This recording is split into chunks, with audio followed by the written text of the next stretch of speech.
So guys, it's that time again, back for another episode of the Championship Roundup. Let's jump into this one.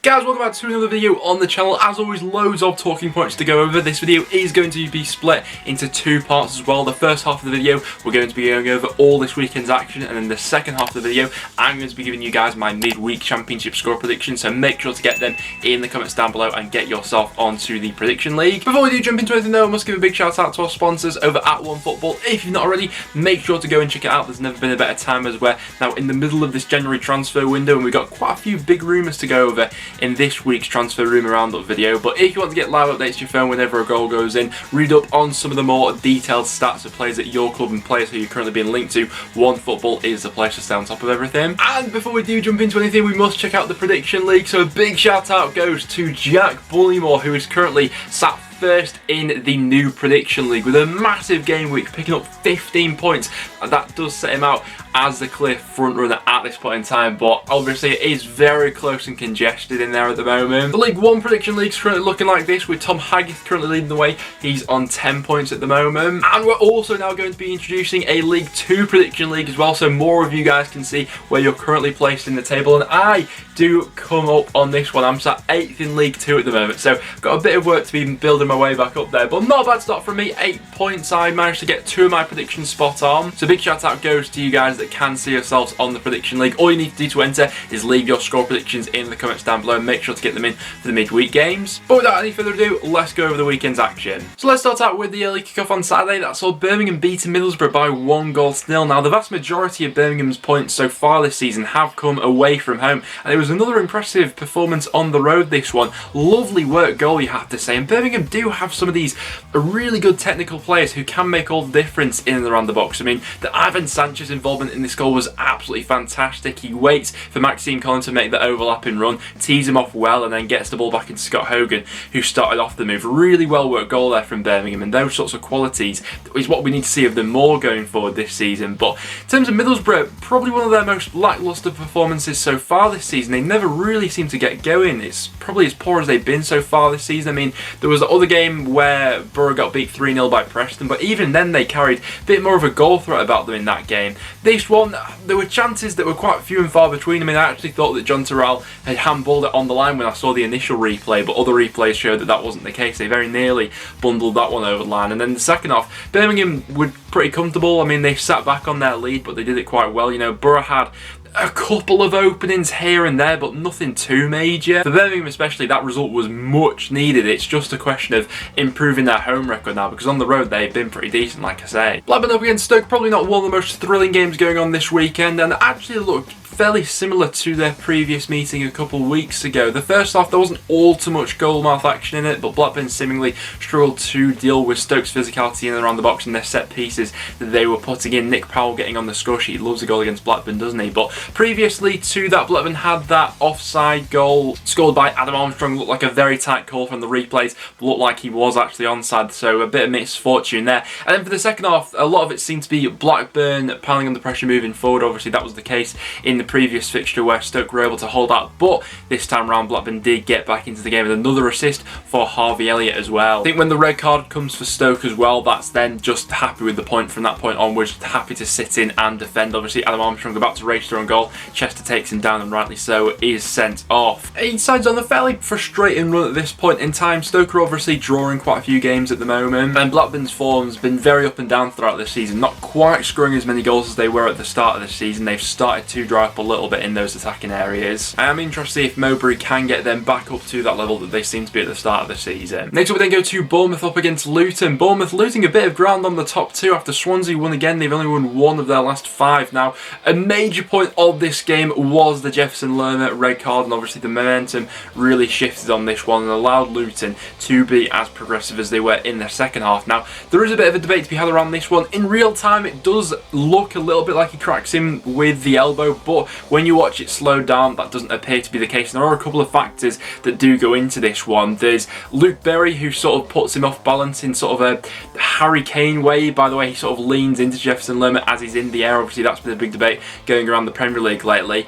it's not the elbow that he looks to crack him with either. It's sort of a flailing arm which comes out, which you could argue, you know, is in the natural position when the player's falling after being put off balance and all that sort of stuff. And I think that probably one thing that has played into it a little bit is Jefferson Lerma's reputation for that sort of thing. So I do welcome your thoughts on that in the comments down below. But yeah, undoubtedly that had an effect on this one. But fair play to Luton, who were able to capitalise on it. It was a lovely finish by Drewsbury Hall in the end, edge of the box, picks at the bottom corner. But like I say, for Bournemouth, bit of a struggle for them lately. Only one win in their last 5. Their last 2 games, both at home, only picking up 1 point from Millwall and Luton. 2 games where they've probably seen them both as quite winnable. Then next up we go to Bristol City up against Preston, and I can't believe it, but our fantastic record against Bristol City comes to an end as they see us off by 2-0. Now, straight away, Bristol City were on us from minute 1. They set up in that 4-4-2 formation, which caused us so many problems in the second half of the game we had last time out at Deepdale, and credit to them, you know, that pressure paid off. It was Jeju with the header. I think that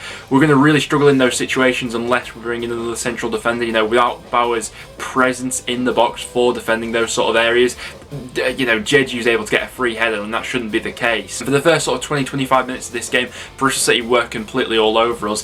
Towards the end of that first half, we started to grow into it a little bit, and then the second half, actually, we gave a decent account of ourselves. I mean, for the first at least 20 minutes of that second half, we were completely camped in the Bristol City half. Okay, we weren't really creating too many clear-cut chances, but we were probing in and around the box. One real positive I thought was Ben Whiteman. His range of passes in the second half was absolutely fantastic. I made the comparison on Twitter to Paul Gallagher, who I thought he was quite similar to, picking out those pockets of space from quite a deep area. I think that in games to come will really serve us quite well. We can see we've got a real player on our hands there. But to be honest with you, what I thought killed us was the subs that Alex Neil made. You know, I'm his biggest fan, but I thought he got this one completely wrong.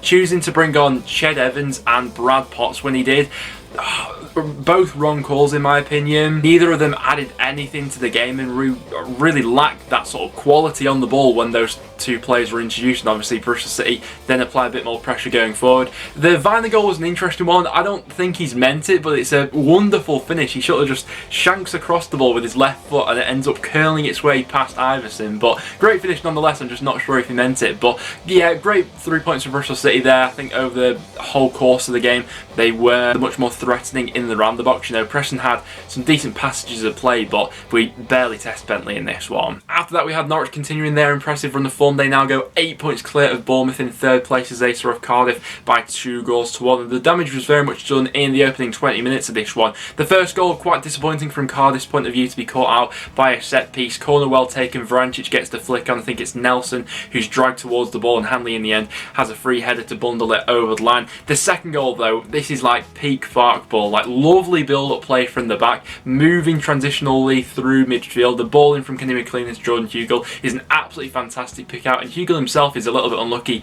not to get the finish in, but it bounces quite kindly to Todd Cantwell, who has the tap in to make it 2 for Norwich. Obviously nice to see Hugill getting another start actually in the absence of Timu Pukki. Second half, momentum shifted ever so slightly. Joe Riles gets that goal back for Cardiff, but then the red card comes at a bad time really as they're pushing, trying to get the equaliser. Norwich in the end have it fairly easy as they're playing against 10 men. Marlon Pack with the second yellow card just a little bit late getting to the ball on that one. Seen quite a lot of red cards over the weekend, but yeah, in the end, impressive stuff from Norwich, who were able to hold out and are looking by far and away the favourites at the moment, aren't they? For Cardiff though, you feel like that's another really damning result for Neil Harris, and their next couple of games really have to be must-wins for them now. Next up then to a really worrying game for Derby at the bottom of the Championship as Rotherham beat them by 1-0. Now, what's going to serve Rotherham well throughout the season is they're capable of coming up with these battling performances. You know, man-to-man individual quality may not be, you know, completely seeded throughout that Rotherham squad, but there's real grit and determination about them, and that was showed in this game, and their focus was 100% spot on, where for Derby,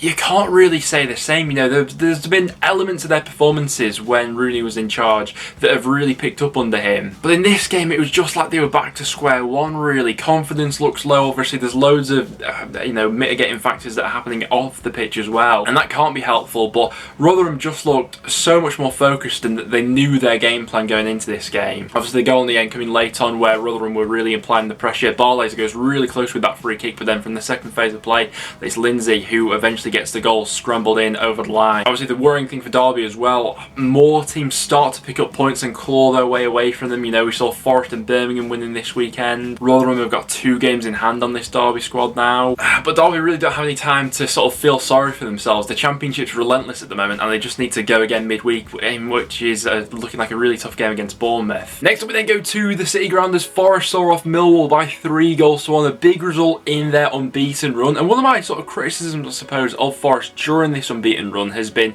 the performance levels haven't been ridiculously high, but they've just about been doing enough to grind out these results. Well, this time round, really impressive stuff here all round. You know, the performance was fantastic, 2 really high quality goals from Amiobi, and a lot more chances created and shots on goal. And I think that Forest will take a lot of positives from this one. Alex Martin with an assist as well. He reminds me quite a bit of Tyree Stolen at Blackburn Rovers. Both obviously upcoming youngsters who are really coming through this season, but I think that those two share quite similar attributes with the way they play. But yeah, no doubt Amiobi stole the headlines. I mean, the second goal especially, wonderfully dispatched. And then when Yates puts away the third, for Millwall, that's a really damning result obviously. Thompson pulls one back, but by that point it was just a consolation goal.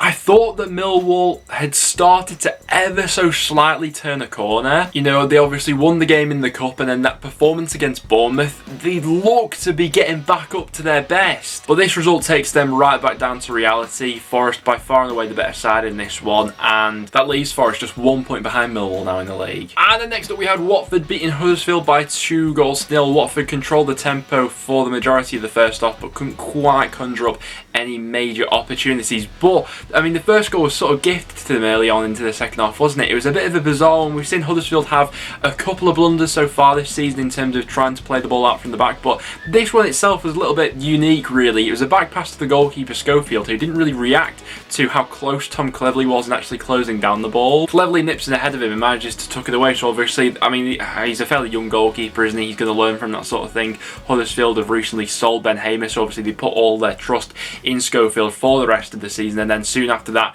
10 minutes later, João Pedro makes it 2, and from then on, Watford have got the game won. Now, for Watford, they've got, I'd say, a fairly decent run of games that are coming up now, so now's probably a better time than any to put a consistent run of games together, really try and attack the top 2, make some ground back up on them. For Huddersfield, frustrating in the manner of which they lost to give away the opening goal in the way they did. And then we had Swansea winning yet again and picking up another clean sheet as they saw off Barnsley by 2-0. Now, in the first half, it probably was Barnsley who got the better of it. They created several chances, but nothing was quite falling for them. And then right on the stroke of half time, Swansea managed to take the lead. Connor Roberts with another assist, this time from a long throw launched into the box, and Ben Cabango gets his head onto it and it loops into the far post. And then Swansea capitalise on that momentum soon into the second half. Bit of a mix-up defensively between Barnsley centre-halves. Jamal Lowe manages to snatch in between them and finishes well. He's continuing his real hot streak. But I mean, their defensive record really needs to be highlighted here, because they could be on the way to a new Championship record. Only 13 goals conceded so far. I believe it's West Brom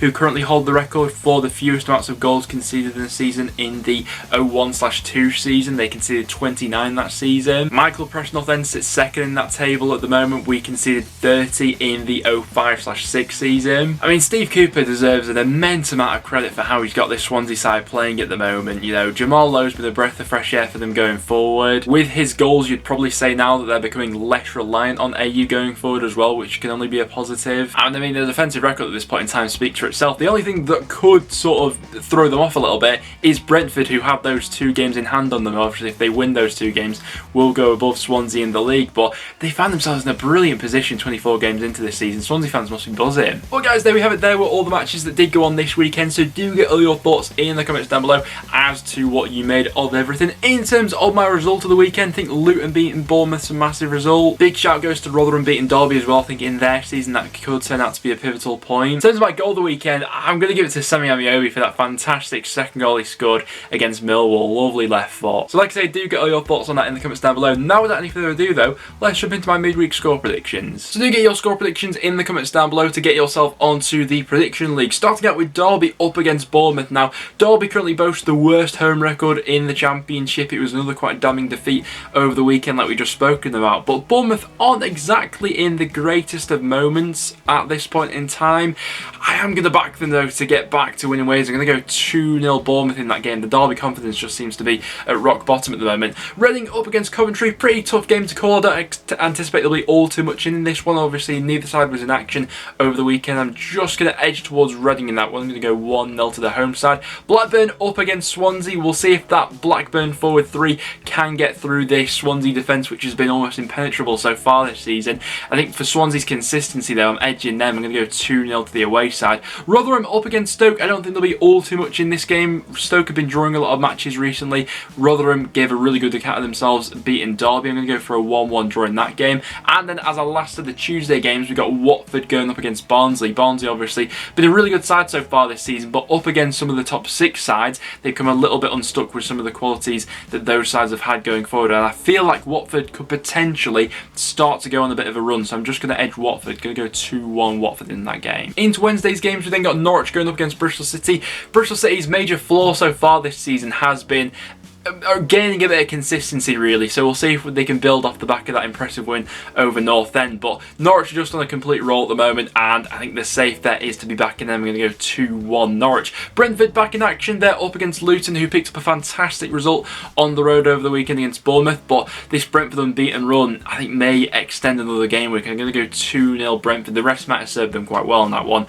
Cardiff up against QPR. Neil Harris continues to come under pressure, and with the addition now of Charlie Austin, that could be the turning point in QPR's season. I'm going to go 2-1 QPR in that game. Huddersfield up against Millwall. Millwall similar to Cardiff in a really bad moment at this point in time, and Huddersfield at home have players going forward who can capitalise on this low confidence Millwall side. I'm going to go 2-0 Huddersfield in that game. Forest up against Middlesbrough. I don't think there'll be all too many goals scored in this one, but Forest are on a good roll at the moment. I'm going to go 1-0 Forest. And then last up we've got Birmingham going up against Preston. Two of the most erratic sides in the Championship. Preston have been absolutely all over the place this season. The reverse fixture Birmingham did win at Deepdale, so hopefully we can get a bit of revenge in this one. Obviously Birmingham at home so far this season have really been quite poor, so I'm hoping that that's going to continue. Just going to edge Preston for a 2-1 in that game, but it really could go either way. But as you can see to the side of me guys, those are my score predictions for what I see happening in midweek, so do get yours in the comments down below. But guys, there we have it. That will now wrap it up for today's video. So as always, if you did go on to enjoy it, make sure to leave a like. It is massively appreciated, and please do subscribe for a bit of regular Championship content. But apart from that, thanks for tuning in guys, and I'll see you all in the next one.